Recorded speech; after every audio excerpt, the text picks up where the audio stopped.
different for this, because it's near the end of the evening, and you usually get a lot of people doing jokes about relationships or their family or things like that. And I look on the internet, and apparently almost no one these days tells jokes about ancient Greek political satire. And I have culled the 5 finest ancient Greek jokes from the 3 surviving joke books of the era. And what I have found is that structurally they're very similar to modern jokes. And let's say an English and Irish and Scotsman joke relies on someone being said it was a stupid person or a cool person for the joke to work. In ancient Greek jokes, the person who does that is always called a student. The basis of all these jokes is that students are inherently laughable and ridiculous people. And the introduction to this book has a story about a pitched battle in which 20 students were killed because there was disagreement between rival philosophy professors, and they sent their students to fight to decide it. Slightly worrying about the level of violence in ancient Africa, it does show up in commendable passion for the intellectual process. So, ancient Greek joke number 1. A student dunce dreams he got a nail stuck in his foot, and in the morning he's bandaging his foot up. A friend comes and asks him, "Why are you doing that?" Explains, and he says, "This is why they call us dunces. Why would you sleep barefoot?"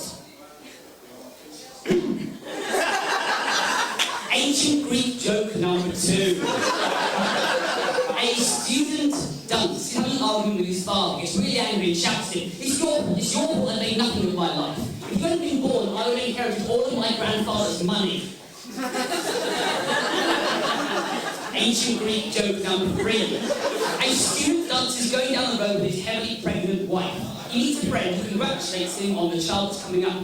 And the student dunce says, "Well, I couldn't have done it without help of friends like you."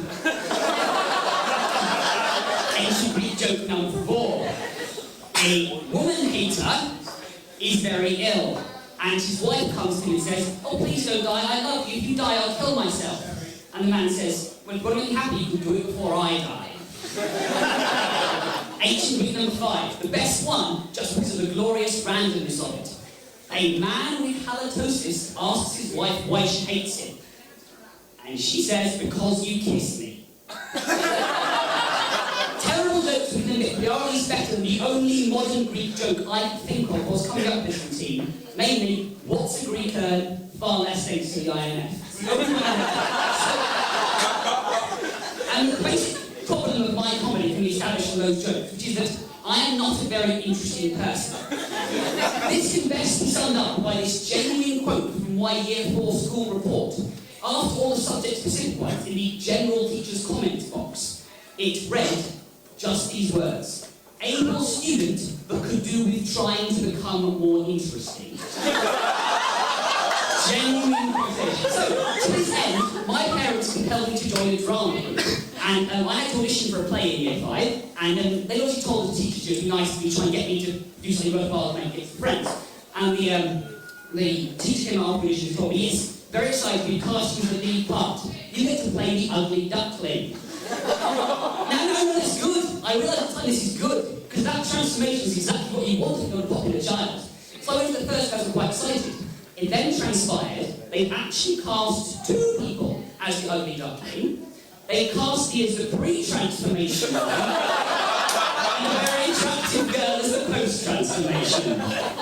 But I grew up to accept this. I grew up to accept I just don't cope well with the real world of people. For example, text speak, abbreviations.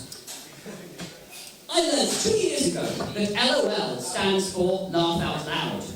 I learned this when a friend of mine's grandfather died, and I sent them the following message: "Very sorry to hear about your tragic loss. My thoughts are with you. Lots of love." It's okay though, I fixed that problem, because when I got an anchor back, I realised what the problem was, and I said, "Very sorry for the confusion. I promise you at this sad time, my thoughts are with the family."